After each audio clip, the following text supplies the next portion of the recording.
White nights. Second night. "Well, so you have survived," she said, pressing both my hands. "I've been here for the last 2 hours. You don't know what a state I have been in all day." I know. But to business. Do you know why I have come? Not to talk nonsense, as I did yesterday. I tell you what, we must behave more sensibly in future. I thought a great deal about it last night. In what way? In what must we be more sensible? I am ready for my part, but really, nothing more sensible has happened to me in my life than this, now. Really? In the first place, I beg you not to squeeze my hand so. Secondly, I must tell you that I spent a long time thinking about you and feeling doubtful today. And how did it end? The upshot of it is that we must begin all over again, because the conclusion I reached today was that I don't know you at all, that I behaved like a baby last night, like a little girl, and of course the fact of it is that it's my soft heart that is to blame. That is, I sang my own praises, as one always does in the end when one analyses one's conduct. And therefore, to correct my mistake, I've made up my mind to find out all about you minutely. But as I have no one from whom I can find out anything, you must tell me everything fully yourself. Well, what sort of man are you? Come, make haste, begin. Tell me your whole history. My history, I cried in alarm. My history? But who has told you I have a history? I have no history. Then how have you lived if you have no history? She interrupted, laughing. Absolutely without any history. I have lived, as they say, keeping myself to myself. That is, utterly alone. Alone. Entirely alone. Do you know what it means to be alone? But how alone? Do you mean you never saw anyone? Oh no. I see people, of course, but still I am alone. Why? Do you never talk to anyone? Strictly speaking, with no one. Who are you then? Explain yourself. Stay, I guess. Most likely, like me, you have a grandmother. She is blind and will never let me go anywhere, so that I have almost forgotten how to talk. And when I played some pranks 2 years ago, and she saw there was no holding me in, she called me up and pinned my dress to hers, and ever since we sit like that for days together. She knits a stocking, though she's blind, and I sit beside her, sew or read aloud to her. It's such a queer habit. Here for 2 years, I've been pinned to her. Good heavens, what misery. But no, I haven't a grandmother like that. Well, if you haven't, why do you sit at home? Listen, do you want to know the sort of man I am? Yes, in the very strictest sense of the word. Very well, I am a type. Type? What sort of type? Cried the girl, laughing, as though she had not had a chance of laughing for a whole year. Yes, it's very amusing talking to you. Look, here's a seat. Let us sit down. No one is passing here. No one will hear us. And begin your history. For it's no good your telling me. I know you have a history. Only you are concealing it. To begin with, what is a type? A type? A type is an original. It's an absurd person, I said, infected by her childish laughter. It's a character. Listen, do you know what is meant by a dreamer? A dreamer. Indeed, I should think I do know. I am a dreamer myself. Sometimes, as I sit by grandmother, all sorts of things come into my head. Why? When one begins dreaming, one lets one's fancy run away with one. Why? I marry a Chinese prince, though sometimes it is a good thing to dream. But goodness knows, especially when one has something to think of apart from dreams, added the girl, this time rather seriously. Excellent. If you have been married to a Chinese emperor, you will quite understand me. Come, listen. But 1 minute, I don't know your name yet. At last, you have been in no hurry to think of it. Oh my goodness, it never entered my head. I felt quite happy as it was. My name is Nastenka. Nastenka. And nothing else? Nothing else. Why, is not that enough for you, you insatiable person? Not enough? On the contrary, it's a great deal. A very great deal, Nastenka. You kind girl, if you are Nastenka for me from the first. Quite so. Well, listen, Nastenka. Now for this absurd history. I sat down beside her, assumed a pedantically serious attitude, and began as though reading from a manuscript. There are, Nastenka, though you may not know it, strange nooks in Petersburg. It seems as though the same sun as shines for all Petersburg people does not peep into those spots, but some other different new one, bespoken expressly for those nooks, and it throws a different light on everything. In these corners, dear Nastenka, quite a different life is lived, quite unlike the life that is surging round us, but such as perhaps exists in some unknown realm, not among us in our serious, over-serious time. Well, that life is a mixture of something purely fantastic, fervently ideal, with something, alas, Nastenka, dingily prosaic and ordinary, not to say incredibly vulgar. Phoo! Good heavens! What a preface! What do I hear? Listen, Nastenka. It seems to me I shall never be tired of calling you Nastenka. Let me tell you that in these corners live strange people, dreamers. The dreamer, if you want an exact definition, is not a human being, but a creature of an intermediate sort. For the most part, he settles in some inaccessible corner, as though hiding from the light of day. Once he slips into his corner, he grows to it like a snail. Or anyway, he is in that respect very much like that remarkable creature, which is an animal and a house both at once, and is called a tortoise. Why do you suppose he is so fond of his four walls, which are invariably painted green, grimy, dismal, and reeking unpardonably of tobacco smoke?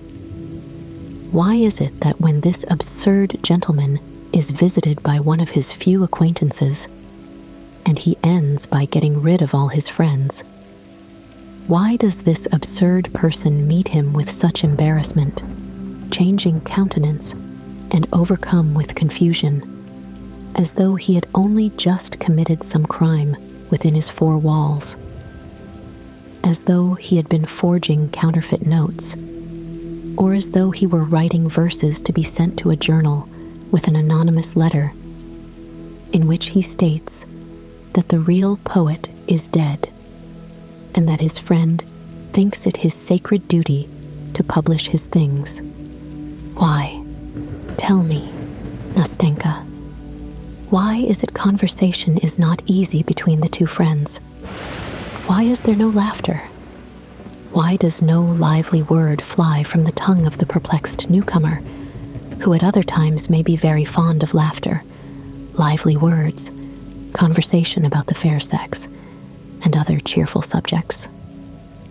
And why does this friend, probably a new friend and on his first visit, for there will hardly be a second, and the friend will never come again, why is the friend himself so confused, so tongue-tied, in spite of his wit, if he has any, as he looks at the downcast face of his host, who in his turn becomes utterly helpless and at his wit's end after gigantic but fruitless efforts to smooth things over and enliven the conversation, to show his knowledge of polite society, to talk, too, of the fair sex, and by such humble endeavor to please the poor man who, like a fish out of water, has mistakenly come to visit him?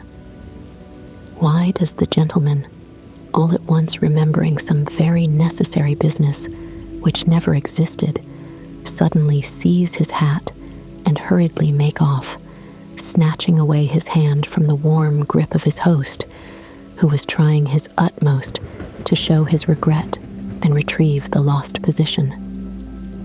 Why does the friend chuckle as he goes out of the door and swear never to come and see this queer creature again, though the queer creature is really a very good fellow, and at the same time he cannot refuse his imagination?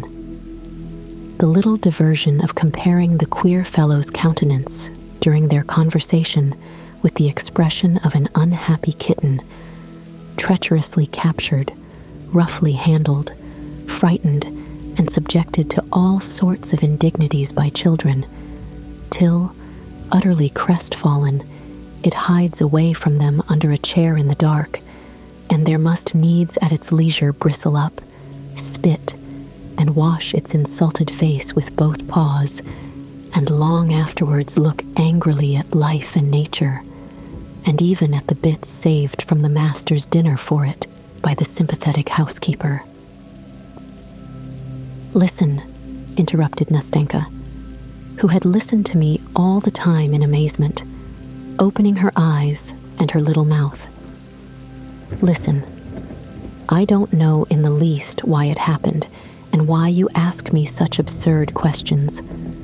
All I know is that this adventure must have happened word for word to you." "Doubtless," I answered, with the gravest face. "Well, since there is no doubt about it, go on," said Nastenka, "because I want very much to know how it will end." "You want to know, Nastenka, what our hero, that is I, for the hero of the whole business was my humble self, did in his corner? You want to know why I lost my head and was upset for the whole day by the unexpected visit of a friend? You want to know why I was so startled, why I blushed when the door of my room was opened, why I was not able to entertain my visitor, and why I was crushed under the weight of my own hospitality? Why, yes, answered Nastenka. That's the point. Listen, you describe it all splendidly, but couldn't you perhaps describe it a little less splendidly? You talk as though you were reading it out of a book." "Nastenka," I answered, in a stern and dignified voice, hardly able to keep from laughing. "Dear Nastenka, I know I describe splendidly, but excuse me, I don't know how else to do it. At this moment, dear Nastenka, at this moment, I am like the spirit of King Solomon, when, after lying 1,000 years under 7 seals in his urn, those 7 seals were at last taken off. At this moment, Nastenka, when we have met at last after such a long separation, for I have known you for ages, Nastenka, because I have been looking for someone for ages, and that is a sign that it was you I was looking for, and it was ordained that we should meet now. At this moment 1,000 valves have opened in my head, and I must let myself flow in a river of words, or I shall choke. And so, I beg you not to interrupt me, Nastenka, but listen humbly and obediently, or I will be silent." No, not at all. Go on. I won't say a word. I will continue. There is, my friend Nastenka, 1 hour in my day which I like extremely. That is the hour when almost all business, work, and duties are over, and everyone is hurrying home to dinner, to lie down, to rest. And on the way, all are cogitating on other more cheerful subjects relating to their evenings, their nights, and all the rest of their free time. At that hour, our hero, for allow me, Nastenka, to tell my story in the third person, for one feels awfully ashamed to tell it in the first person. And so at that hour, our hero, who had his work too, was pacing along after the others, but a strange feeling of pleasure set his pale, rather crumpled-looking face working. He looked not with indifference on the evening glow which was slowly fading on the cold Petersburg sky. When I say he looked, I am lying. He did not look at it, but saw it, as it were, without realizing, as though tired or preoccupied with some other more interesting subject, so that he could scarcely spare a glance for anything about him.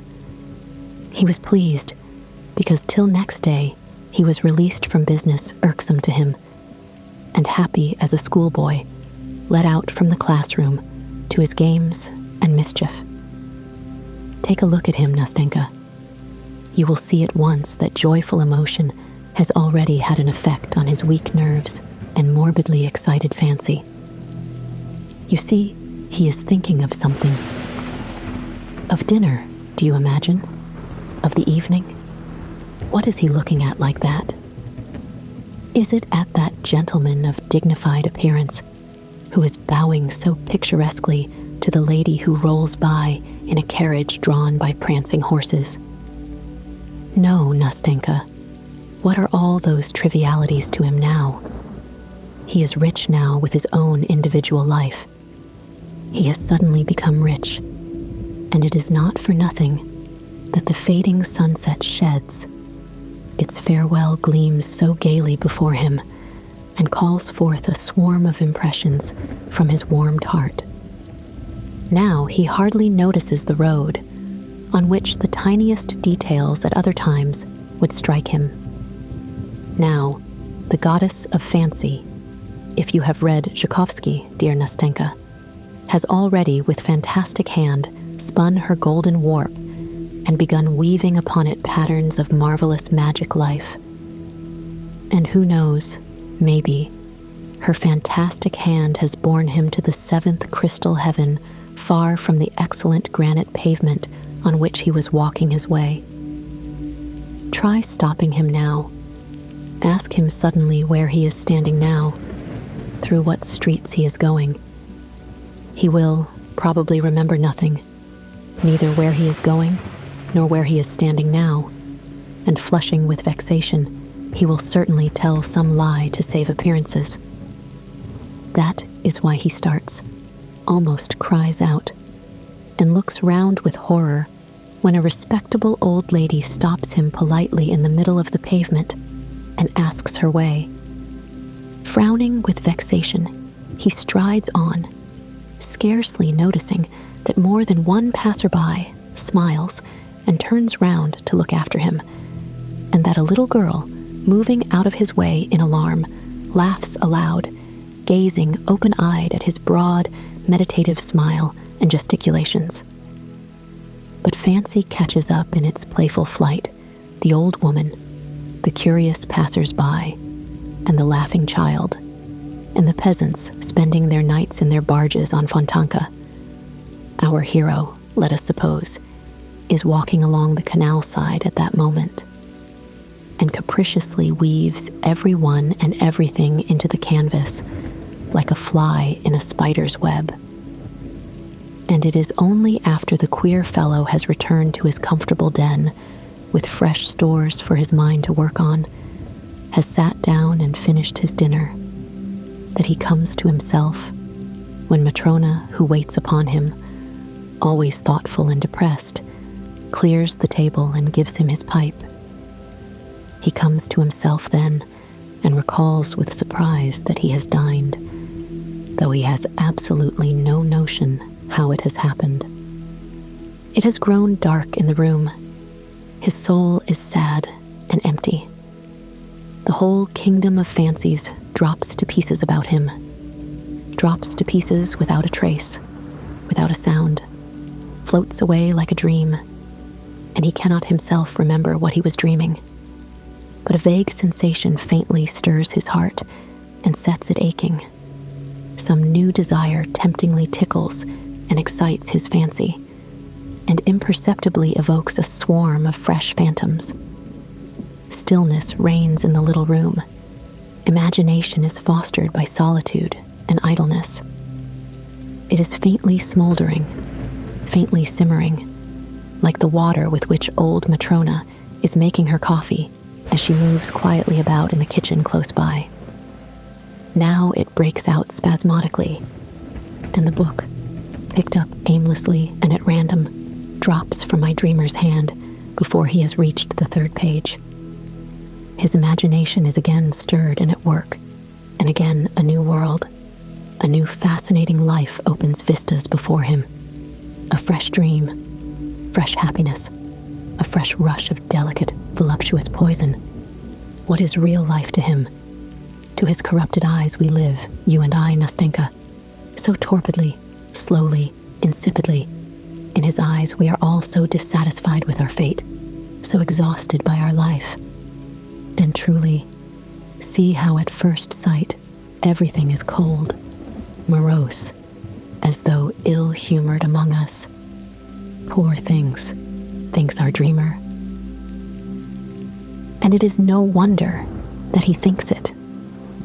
Look at these magic phantasms, which so enchantingly, so whimsically, so carelessly and freely group before him in such a magic, animated picture, in which the most prominent figure in the foreground is, of course, himself, our dreamer, in his precious person.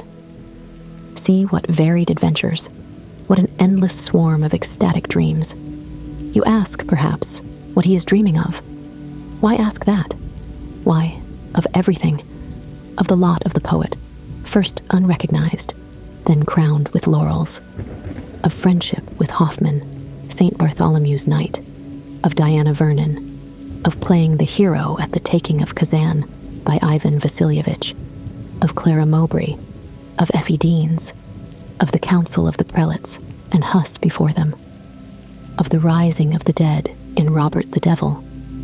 Do you remember the music, its smells of the churchyard, of Minna and Brenda, of the Battle of Berezina, of the reading of a poem at Countess 5D's, of Danton, of Cleopatra e suoi amanti, of a little house in Kolomna, of a little home of one's own, and beside one, a dear creature who listens to one on a winter's evening, opening her little mouth and eyes as you are listening to me now, my angel.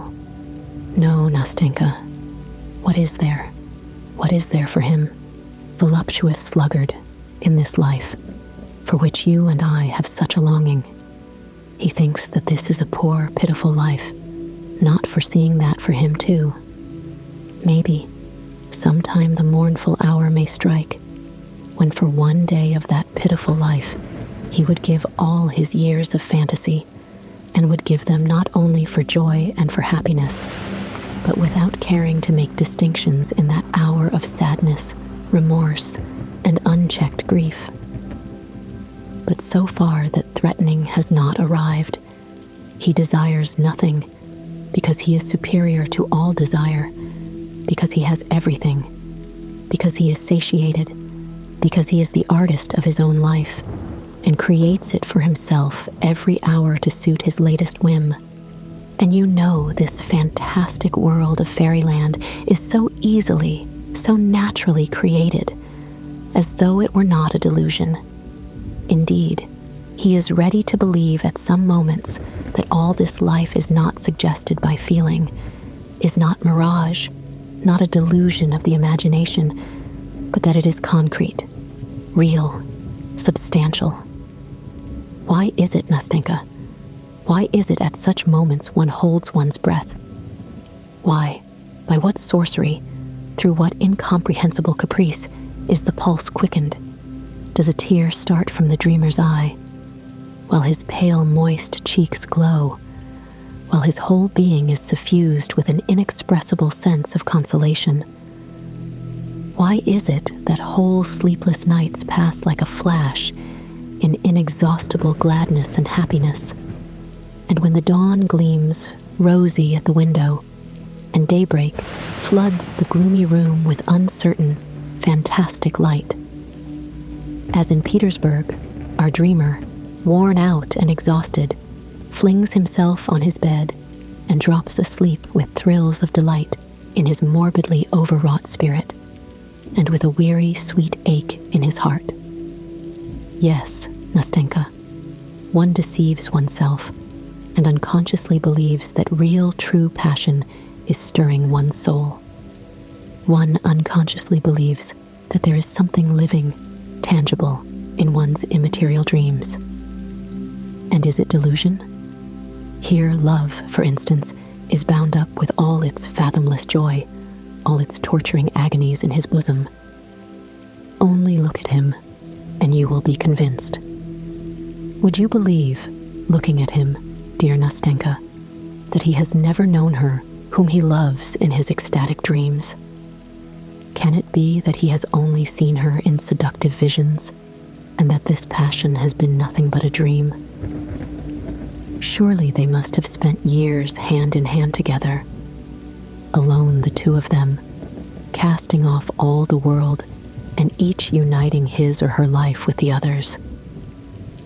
Surely when the hour of parting came, she must have lain sobbing and grieving on his bosom, heedless of the tempest raging under the sullen sky, heedless of the wind which snatches and bears away the tears from her black eyelashes.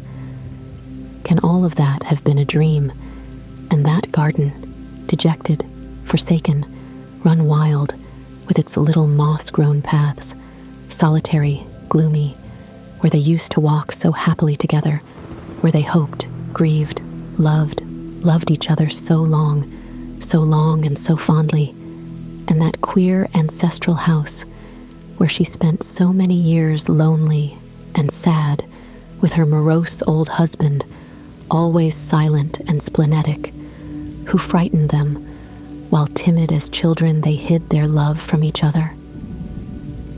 What torments they suffered, what agonies of terror, how innocent, how pure was their love, and how, I need hardly say, Nastenka, malicious people were. And, good heavens, surely he met her afterwards, far from their native shores, under alien skies, in the hot south, in the divinely eternal city, in the dazzling splendor of the ball to the crash of music, in a palazzo, it must be in a palazzo, drowned in a sea of lights, on the balcony, wreathed in myrtle and roses, where, recognizing him, she hurriedly removes her mask and whispering, "I am free," flings herself trembling into his arms, and with a cry of rapture, clinging to one another, in one instant they forget their sorrow and their parting and all their agonies, and the gloomy house and the old man and the dismal garden in that distant land, and the seat on which, with a last passionate kiss, she tore herself away from his arms, numb with anguish and despair.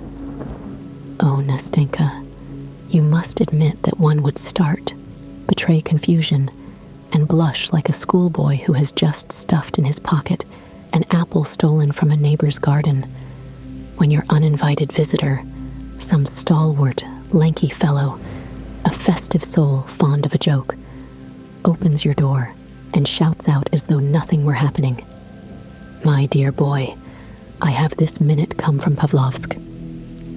My goodness, the old count is dead, unutterable happiness is close at hand, and people arrive from Pavlovsk. Finishing my pathetic appeal, I paused pathetically.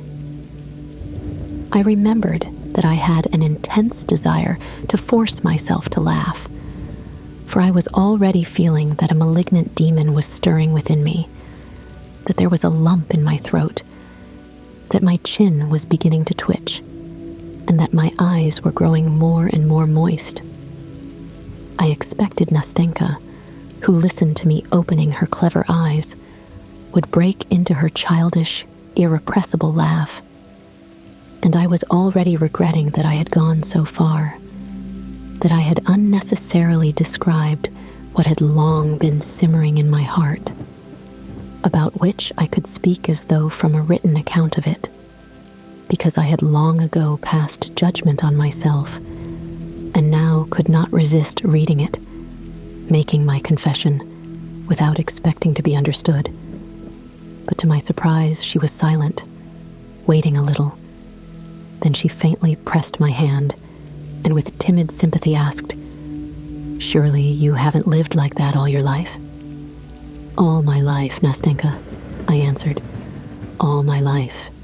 And it seems to me I shall go on so to the end." "No, that won't do," she said uneasily. "That must not be. And so, maybe, I shall spend all my life beside grandmother. Do you know, it is not at all good to live like that." "I know, Nastenka. I know," I cried, unable to restrain my feelings longer. And I realize now, more than ever, that I have lost all my best years.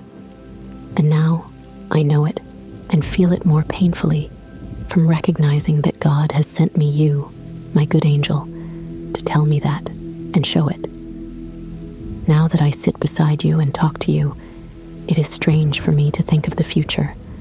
For in the future, there is loneliness again.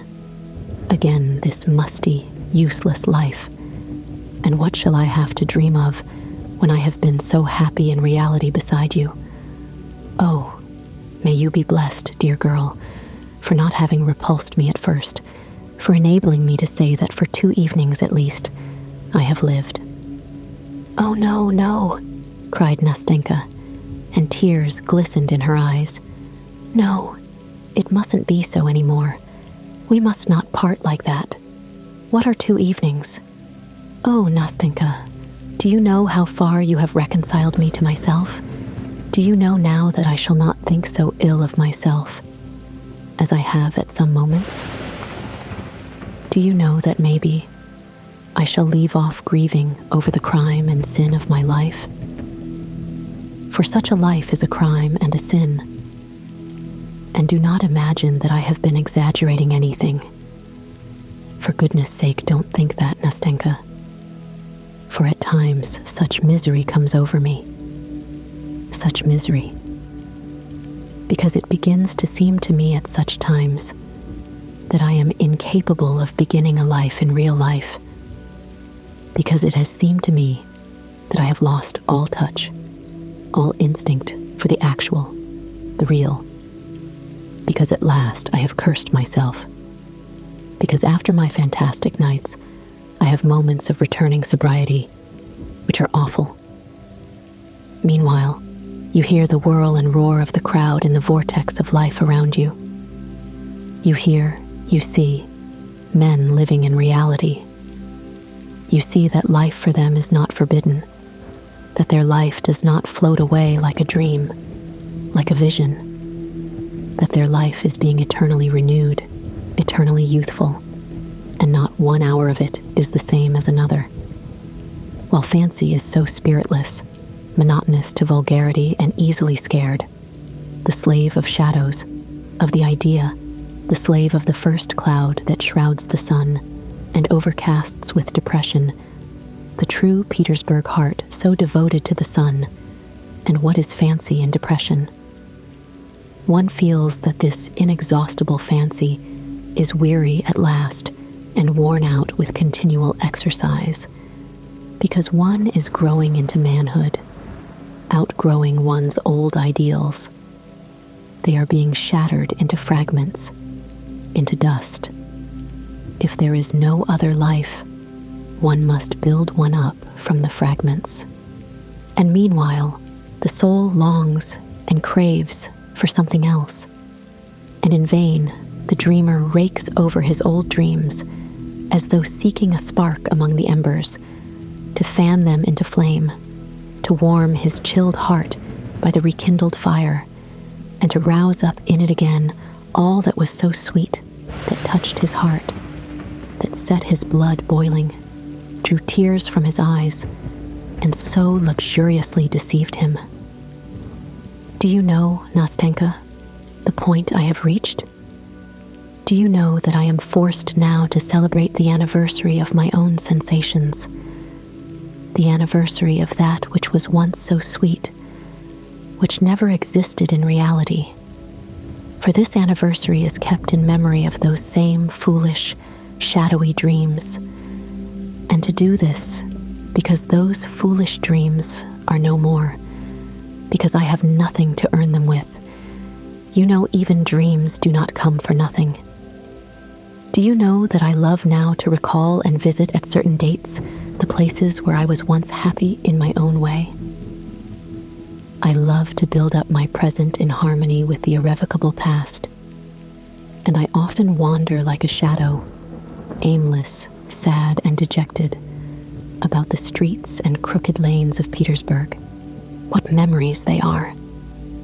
To remember, for instance, that here just a year ago, just at this time, at this hour, on this pavement, I wandered just as lonely, just as dejected as today.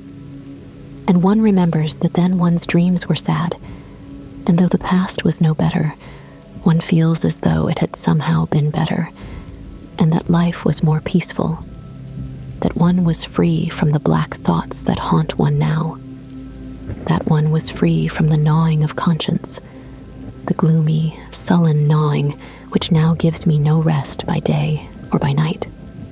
And one asks oneself, where are one's dreams? And one shakes one's head and says how rapidly the years fly by.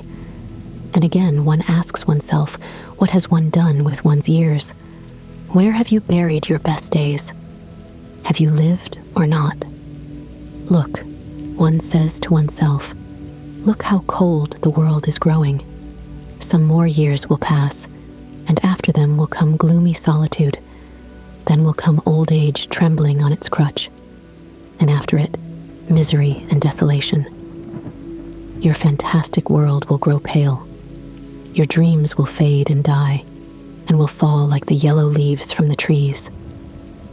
Oh, Nastenka, you know it will be sad to be left alone, utterly alone, and to have not even anything to regret.